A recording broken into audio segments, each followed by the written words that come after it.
Derrière ce visage calme en apparence, dans la tête de Lorena Anselmi, les souvenirs se bousculent. Le 14 juillet 2016, Lorena a 16 ans. Lorsque le camion bélier fonce sur la foule de la promenade des Anglais, la jeune fille fuit avec sa famille. Le petit groupe se réfugie pendant de longues heures dans les caves d'un restaurant. Des heures d'angoisse et de confusion qui reviennent hanter Lorena sans prévenir, près de 10 ans plus tard. Vous savez, tous les ans, il y a les anniversaires, des événements. Moi, je sais que là, par exemple, il y avait le Bataclan.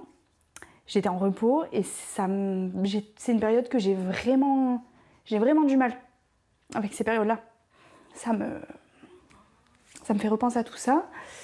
Même si je suis consciente que je suis là et que ça va, je peux pas vous dire que voilà, moi, je vais au restaurant, je regarde où je peux sortir, où je peux me cacher. Et je pense que c'est pas normal, à 25 ans. La justice pénale a autorisé la jeune femme à se constituer partie civile. En revanche, le Fonds de garantie des victimes du terrorisme refuse de l'indemniser, au motif que le préjudice psychologique n'a pas été causé directement par l'attentat, mais par le mouvement de foule qui s'en est suivi. Une décision contestée, la Cour de cassation devra trancher.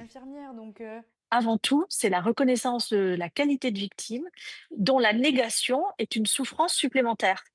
C'est-à-dire que la personne, elle est victime d'un acte d'une cruauté extrême qui vise la nation. On lui dit oui, vous êtes victime, et puis d'un autre côté, en fait, non, vous ne l'êtes pas parce qu'on ne vous ouvre pas les droits qui sont liés à cette qualité de victime. Si on mettait un mot sur ça et que voilà, on disait oui, il y a des gens qui ont été touchés, même si je vais très bien, j'ai pas eu d'atteinte corporelle, etc. De dire oui, en fait, ces gens, ils ont vécu des choses pas cool. Peut-être que ça m'aiderait dans mon travail, sur moi-même. Aujourd'hui, Lorena Anselmi est suivie par un psychologue. La jeune femme est infirmière dans un service d'urgence pédiatrique. Elle répare d'autres vies en même temps que la sienne.